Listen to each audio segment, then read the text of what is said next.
Hey, good morning, Super Peeps. Coming at you live from my living room. And today, the knowledge in the video is going to be all about the Vietnam War. So we are in chapter 17. Guys, this was a long war. Look at those dates 20 years. The United States did not fight that war for 20 years. We got into the war much later. But it was still an intense war. So we have got to look at the history of Vietnam first. All right. All right. So this right here is the history. What can you tell from this map? Yes, that this whole peninsula had been colonized except one country. And that is the country of Siam here that you see in yellow. Siam is not Siam anymore. It's now known as Thailand. But this is called the Indochina Peninsula.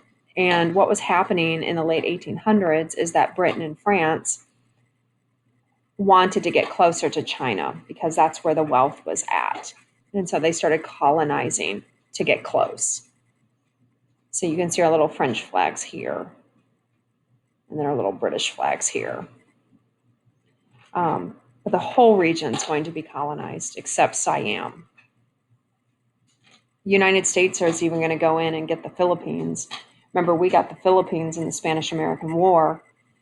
We took them from Spain because they lost that war when we were trying to free Cuba from Spanish rule. So we're over in this region as well. But what's happening here is France colonizes the region, and notice these dates from 1887 to 1954. That's going to give you a time frame. So they are colonizing it even during World War II, World War I. Okay. But Japan invaded Vietnam in 1940 to 1945.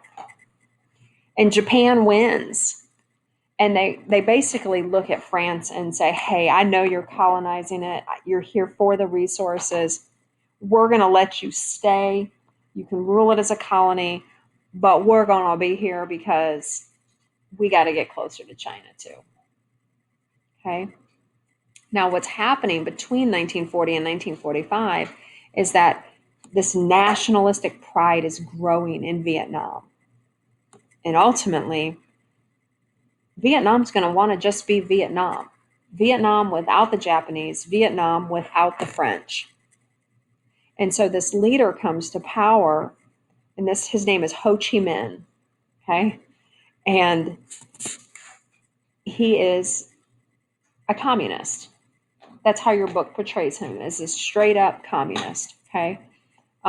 He spent some time in the Soviet Union, and he wants to bring nationalistic pride to the top of Vietnam and make them all Vietnamese.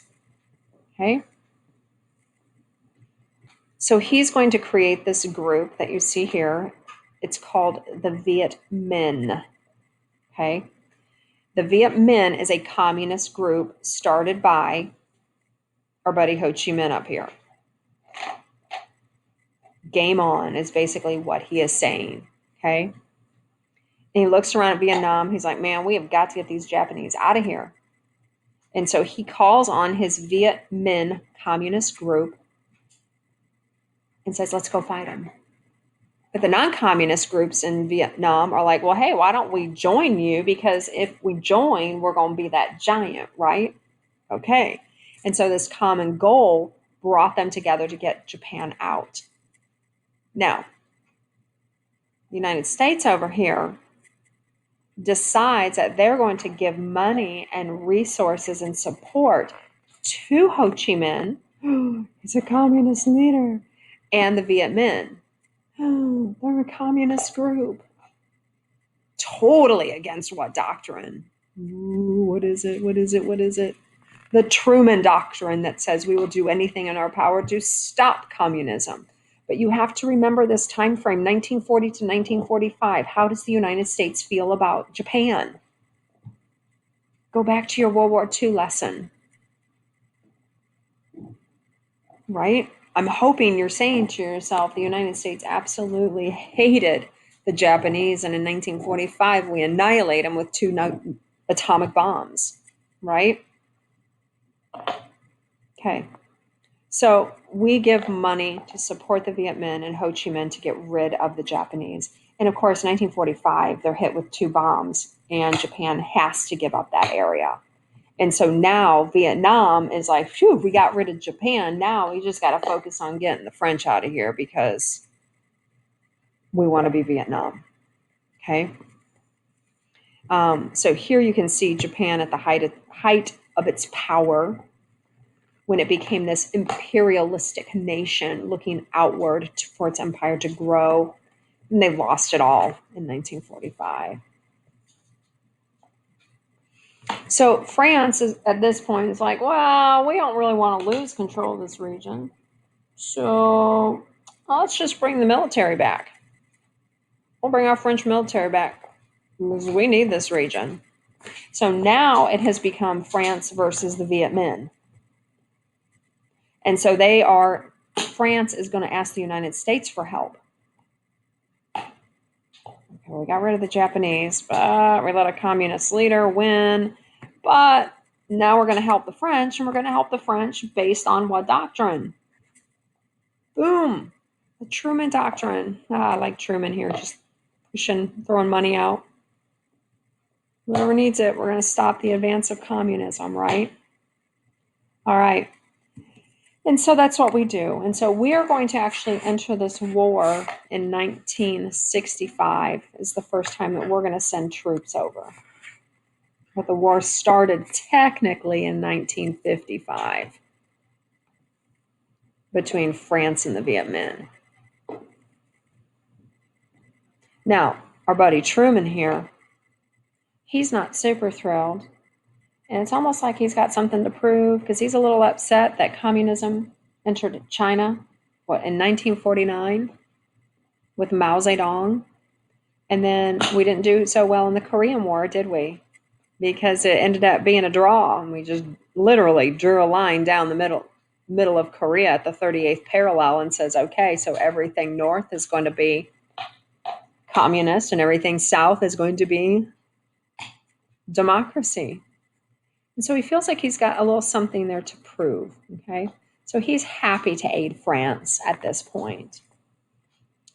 I thought this was kind of interesting. This was a top secret document that was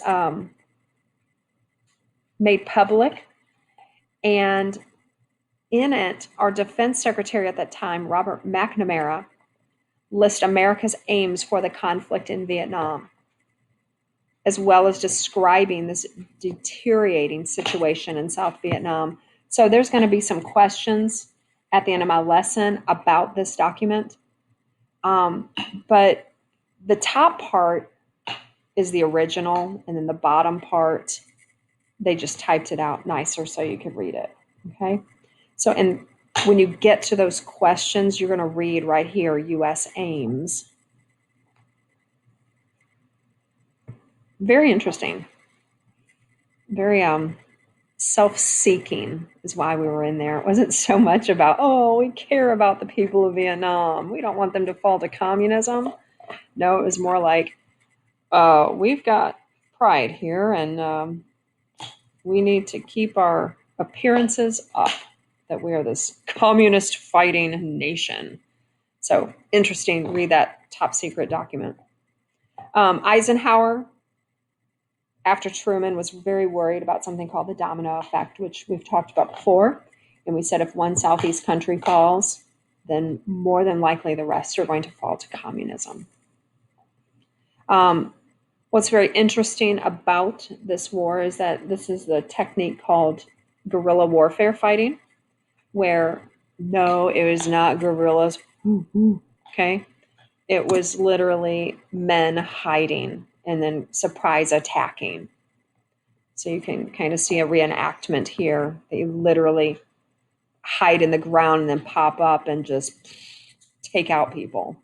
They use tripwires, booby traps, but all that is referred to as guerrilla warfare. Now, One of the major battles was Dien Bien Phu. The French wanted to cut all the Viet Minh supply lines. So cut their supplies, get them out into the field in an open battle, and the French will just take them out there. That did not go well. The Viet Minh ended up surrounding the city of Dien Bien Phu and just began bombarding the town. And the French end up losing on May 7th, 1954.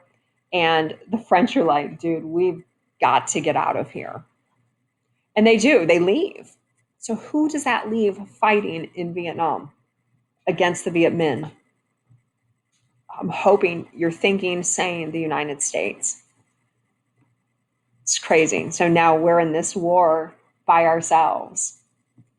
So they try to go and create peace at the Geneva Accords Assembly in 1954. Geneva's in Switzerland. Switzerland's always a neutral. And they said, you know what? We're just going to divide it like we did Korea. But this time we'll divide it at the 17th parallel. And the North can be communist, run by Ho Chi Minh and the Viet Minh. And the South can be run temporarily by the United States and a non-communist group run by Ngo Dinh Diem. Okay. And so the French are gone. The United States becomes the protector of South Vietnam. That's how that works. But of course, we know that peace is not going to be maintained because they wanted to have the Geneva Accords eventually wanted to have elections for the country. And because they wanted the country to be reunited. But Diem, and this is Diem, so he's the leader of South Vietnam. He did not want elections to be held because he knew they were not going to go well for him. They knew they would vote in Ho Chi Minh. The United States kind of knew that too. And we did not want Ho Chi Minh in power. Why? Because he's communist, Truman Doctrine. And so Eisenhower increases action and aid to South Vietnam. Now, Ho Chi Minh's a little honked off that, what? We're not going to have elections? Geneva Accord said we were going to have elections. That's not fair. So he's going to create this new communist group called the Viet Cong. Okay, this is where you got to listen. The Viet Cong is a group that supported Ho Chi Minh and the communists, but resided in South Vietnam. So it was like the enemy was among us. Okay, I'm going to say that one more time. The Viet Cong was created by Ho Chi Minh. They supported Ho Chi Minh and the communists, but they resided in South Vietnam.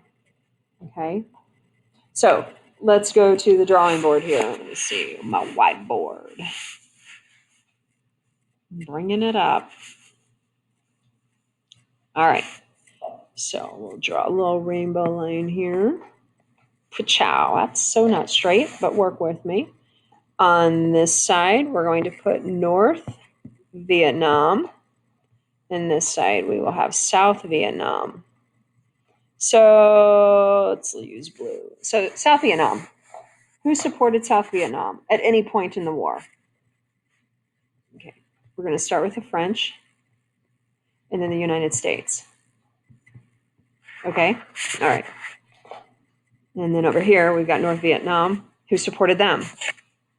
Okay, so we're going to put the Viet Minh, right? Because that was the little group Ho Chi Minh started.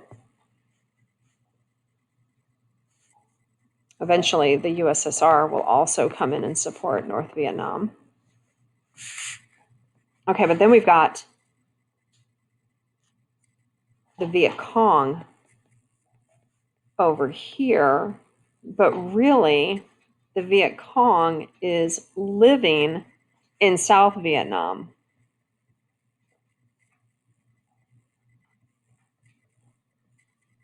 And they are let me see if I can write this in here, the enemy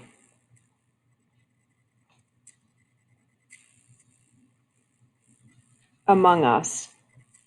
So seriously, you could be in South Vietnam and be like, hey, what's up? No, I hate you. I am a Viet Cong member. And the next thing you know, you're dead. Now, if we look at this, you've got the French, they left because they got annihilated at Dien Bien Phu.